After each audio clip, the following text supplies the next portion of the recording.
જય ગુગા મહારાજ. નમસ્કાર મિત્રો, તમારું સ્વાગત છે આપણી યુટ્યુબ ચેનલ ઉપર. આજે આપણે તમને લઈ આવ્યા છીએ ઉત્તર ગુજરાતનું એક એવું પવિત્ર પરમ આસ્થાનું સ્થાન, ધામ, જેનું નામ સાંભળતા જ ભક્તોના હૈયા શ્રદ્ધાથી ભરાઈ જાય છે. હા મિત્રો, આજે આપણે દર્શન કરવા જઈ રહ્યા છીએ લાખો ભક્તોની આસ્થાનું કેન્દ્ર, ઉત્તર ગુજરાતનું પ્રખ્યાત એવું ગોગ મહારાજનું મંદિર, એટલે કે સેભરિયા ગોગે. તો તમે વિડીયોમાં જોઈ શકો છો, આ સેભરિયા ગોગે જવાનો રસ્તો છે. કેટલો સરસ પહાડોથી ઘેરાયેલો રસ્તો છે આ. અને અહીંયા પાંચમના દિવસે તો મેળો ભરાય છે અને દર રવિવારના દિવસે પણ મેળો જ ભરાય છે. તમે જોઈ શકો છો, લાખો ભક્તો અહીંયા દર્શન કરવા આવે છે સેભરિયા ગોગે.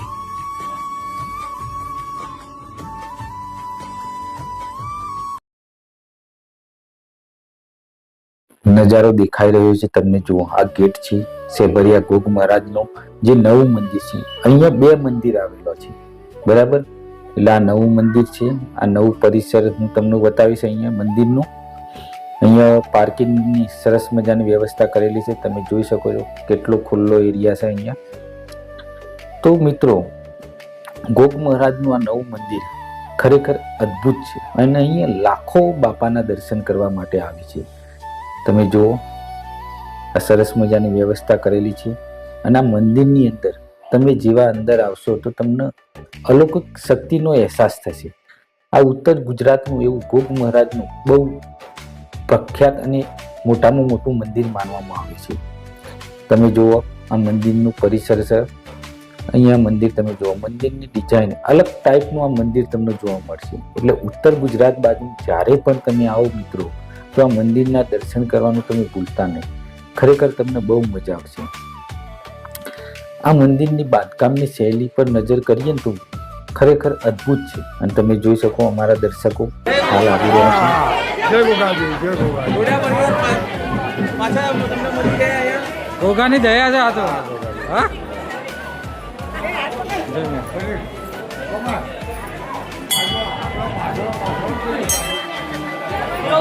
આ મંદિરની અંદર અને એ મંદિરનું જે બાંધકામ કરેલું છે મિત્રો, એ ખરેખર જોવાલાયક છે. તમે જુઓ, આ મહારાજ ગોગ મહારાજ જે બાપાની જે ડિઝાઇન કરેલી છે, આખું મંદિર આવી રીતે બનાવેલું છે. તેને તમે જુઓ, એની કલા કેવી સરસ મજાનું બનાવ્યું છે આ મંદિર. આ મંદિર જ આ ટાઈપનું આખું બનાવવા, અંદર બહારથી આવું જ બનાવવામાં આવ્યું છે.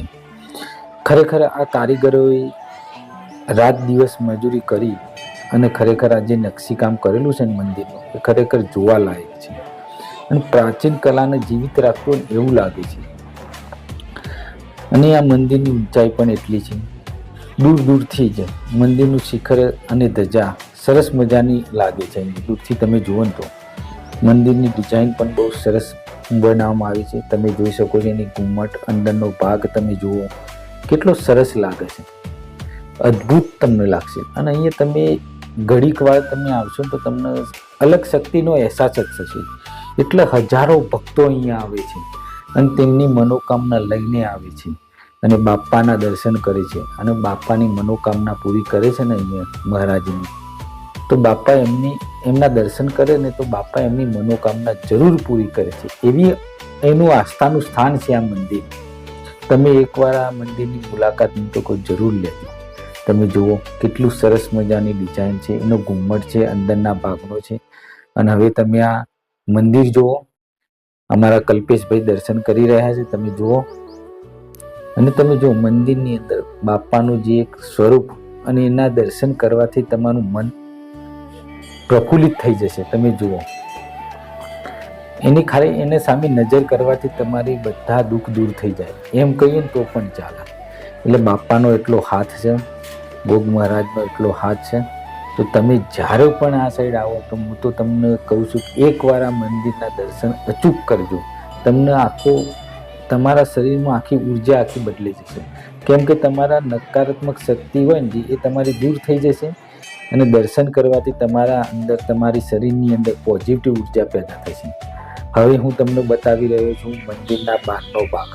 તમે જોઈશો, જુઓ કેવું સરસ મંદિર બનાવવામાં આવ્યું છે, એની ડિઝાઇન જુઓ. બાપા દોરેલા છે, ગોગ મહારાજ. આવી રીતે સંપૂર્ણ આખું મંદિર બનાવવામાં આવ્યું છે. અને બાજુમાં આ વડલો છે, હું તમને ફરીથી બતાવીશ. તમે જુઓ, આ વડલો છે, એનો છાયો બાપા ઉપર પડે છે. એટલે આ મંદિર તમે જોઈ શકો છો. મંદિરનું ખરેખર બાંધકામ એના કારીગરો જે તે સમયે બનાવવામાં આવ્યું છે, ખરેખર કલ્પના વિન છે. ખરેખર તમે દૂરથી એ પણ તમે જોશો ને તો. અને હા, એક વસ્તુ કહેવાનું હું ભૂલી ગયો. અહીંયા જે આ મંદિર જે બાપા ગોગ મહારાજની જે દોરેલા છે, એમને આજ સુધી કોઈને ગણી નહીં શક્યા કે કેટલા એની મૂર્તિઓ છે. એમ કે ગોગ મહારાજના બહારના ભાગ, અંદરના ભાગ કેટલી બનાવવામાં આવી છે, એ આજ સુધીમાં કોઈએ ગણી શક્યા નહીં કે કેટલા છે, એમ કે કેટલી સંખ્યામાં છે, એવું અહીંની લોકવાયકા મુજબ કહેવામાં આવે છે. તો તમે જુઓ, એક આસ્થાનું કેન્દ્ર હોવાથી અહીંયા હજારો લાખો ભક્તો આવે છે અને પોતાની મનોકામના માનીને જાય છે અને એમની મનોકામના પૂર્ણ પણ થાય છે. તો પાંચમના દિવસ હોય, પછી રવિવારનો દિવસ હોય, ત્યારે અહીંયા મેળો જ હોય છે. હા, અને આ નવું મંદિર છે, અહીંની બાજુમાં જૂનું મંદિર બનાવવામાં આવ્યું છે, એ પણ હું તમને બતાવીશ આ વિડીયોની અંદર. એટલે તમે જુઓ, આ શિખર કેટલો ઊંચો છે અને શિખર ઉપર પણ આ જ રીતે મહારાજ ગોગ બાપાની ડિઝાઇન વાળું જ મંદિર બનાવવામાં આવ્યું છે. ખરેખર અદ્ભુત છે મંદિર. એકવાર આ મંદિર તમે આવશો તો તમે આવું મંદિર ક્યારેય કોઈ જગ્યાએ નહીં જોયું હોય. મારા માનવામાં આવું મંદિર મેં પણ નહીં જોયું અને તમે પણ ક્યારેય નહીં જોયું. તમે જુઓ, વિષ્ણુ ભગવાનની મંદિરના સામે જ એમની મૂર્તિ મૂકવામાં આવી છે. તમે જોઈ શકો છો, પરિસરની અંદર જ છે મંદિરના. અને જેવો ગોગ બાપાના મંદિરના સામે જ વિષ્ણુ ભગવાનની મૂર્તિ આ મૂકવામાં આવી છે, એમની સ્થાપના કરવામાં આવી છે. દેખો, તમે જુઓ, હજારો ભક્તો આવતા જ રહે છે. અને અહીંના જે ટ્રસ્ટીઓ દ્વારા અહીંની સુવિધા પણ સારી છે. તમે જુઓ, આ વડલો છે. ભક્તોની આસ્થા પ્રમાણે અહીંયા તેમને ધજાઓ ચડાવેલી છે ગોગ મહારાજની, અને નારિયેળ પણ ચડાવેલા છે. તમે જોઈ શકો છો, અહીંયા ધજાઓ દેખાય છે, હજારો ધજાઓ તમને જોવા મળશે. અને આ વડલો છે સરસ મજાનો, એનો છાયો પણ સરસ છે. અને પાછળના ભાગથી પણ હું તમને મંદિર બતાવું છું. સંપૂર્ણ મંદિરની ડિઝાઇન બાપાથી બનાવેલી જ છે, ગોગ મહારાજથી. અને આ ધજાઓ તમે જુઓ, એટલે ભક્તોનું આસ્થાનું કેન્દ્ર અને ભક્તોના દુઃખ મહારાજ દૂર કરે જ છે ગોગ મહારાજ. એવું માનવામાં નહીં, પણ કરે જ છે, એમ કહીએ તો પણ કોઈ નવાઈ નહીં. એટલે એકવાર તમે જ્યારે પણ ઉત્તર ગુજરાત બાજુમાં આવો તો આ સેભરિયા ગોગના દર્શન કરવાનું મિત્રો ભૂલતા નહીં. ખરેખર તમે એક વખત આવશો તો તમને મંદિર જોવાની મજા જ કંઈક અલગ આવશે. અહીંયા તમે જુઓ, દાનપેટીની છે, અહીંયા ટ્રસ્ટીઓ દ્વારા પેલું એ કરવામાં આવી છે. અને અહીંયા અમારા એક સેવાભાવી ભક્ત છે, એમના તમે જોઈ શકો છો. અહીંયા ઘણા વર્ષોથી સેવા આપે છે આ દાદા, એમને તમે જોઈ શકતા હશો.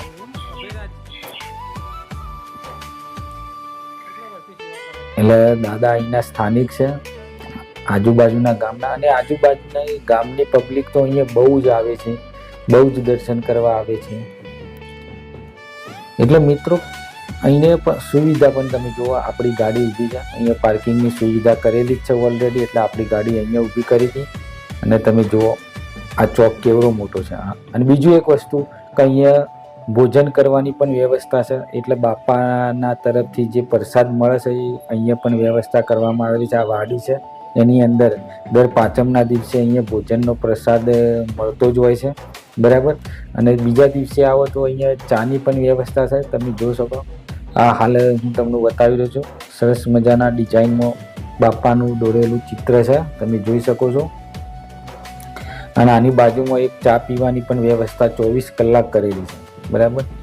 કેટલું સરસ મજાનું ચિત્ર છે, બાપાનો ફોટો છે, તમે જોઈ શકો છો. અને આ બાજુમાં તમે જુઓ, ચાની વ્યવસ્થા કરેલી છે અને સરસ મજાનું ધામ છે, બરાબર. અહીંયા ચા પીવાની વ્યવસ્થા છે, તમે જોઈ શકો છો. ઘણા ભક્તો અહીંયા ચા પીવે છે, બરાબર. એટલે આ રીતે આ નવું પરિસર છે, બાપાનું નવું મંદિર છે, બરાબર. અને હવે અમે તમને લઈ જશું જૂના મંદિર તરફ, બરાબર. અમારા કલ્પેશભાઈ ગાડીમાં બેસી ગયા છે.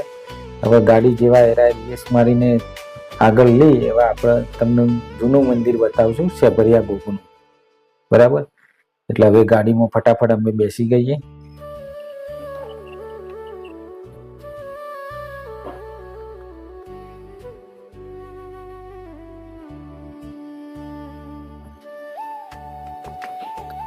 અને હવે મિત્રો આપણે જઈ રહ્યા છીએ જૂના સેભરિયા ગોગ તરફ. તો જૂના સેભરિયાના ગોગ જવાનો રસ્તો બાજુમાં જ છે. આ મંદિર નવા મંદિરના બાજુમાં જ છે. અડીને થોડો પાછળના ભાગે છે. લગભગ 1 કિલોમીટરના કે 500 મીટરના અંતરે જ આવેલું છે. અને અહીંયા કહેવાય છે એવું કે જે આજુબાજુના લોકો હોય, જે ગામડાના લોકો, અહીંયા બાપા શું કરતા, તો તેમનું રક્ષણ કરતા, ખેતીમાં રક્ષણ કરતા, ઢોર ભેંસે બધી રીતે એમનું રક્ષણ કરતા. એમની મનોકામના જ્યારે બાધા લેવામાં આવે તો એ ભક્તોને જે બાધા પ્રમાણે એમની મનોકામના પૂર્ણ થતી, ખેતીમાં ઉત્પાદન વધારે થાય, બધી રીતે આ બાપા રક્ષણ કરતા. અહીંયાના ઇલાકાનું, અહીંયાના વિસ્તારનું રક્ષણ કરતા. એટલે સ્થાનિક આજુબાજુના લોકો અહીંયા હજારો સંખ્યાઓમાં દર્શન કરવા આવતા હોય છે, બરાબર. એ રીતે અહીંયા મહારાજનો ગોગ મહારાજનો બહુ પરચો અપરંપાર છે, એમ કહીએ તો પણ કોઈ નવાય નહીં.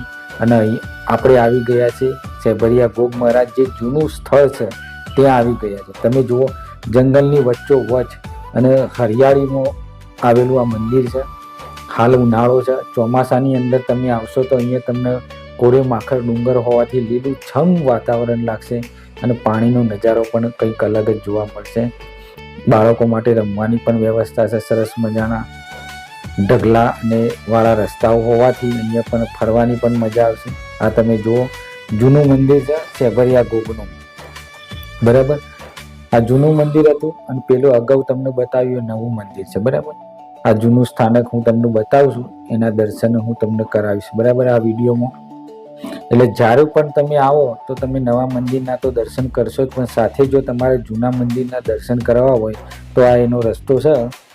આ મંદિર છે, તમે જોઈ શકો છો. અહીંયા લગભગ નવા મંદિરથી 500 કે 1 કિલોમીટરના અંતરે આ મંદિર આવેલું છે. તમે જો આ મંદિર પણ નાનું છે પણ બહુ પવિત્ર મંદિર છે, તમે જોઈ શકો છો. આપણે દર્શન કરી લઈએ ફટાફટ.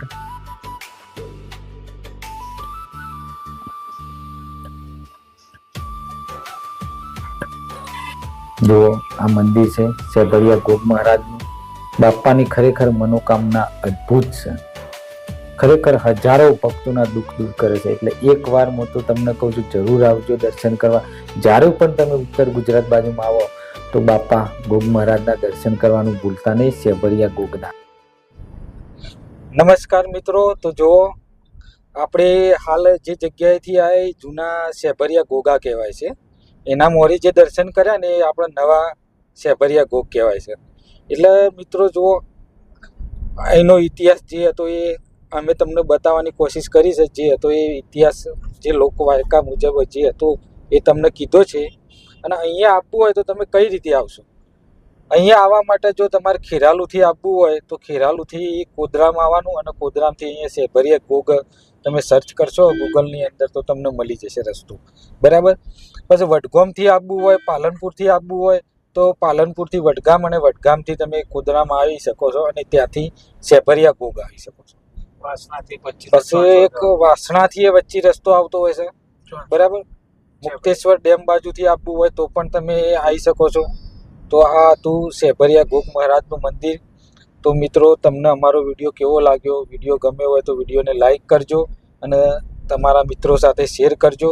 અને હા, જો તમને અમારો વિડીયો ગમ્યો હોય તો ચેનલને સબસ્ક્રાઈબ કરજો, જેથી કરીને તમને અવારનવાર આવા વિડીયો મળતા રહેશે.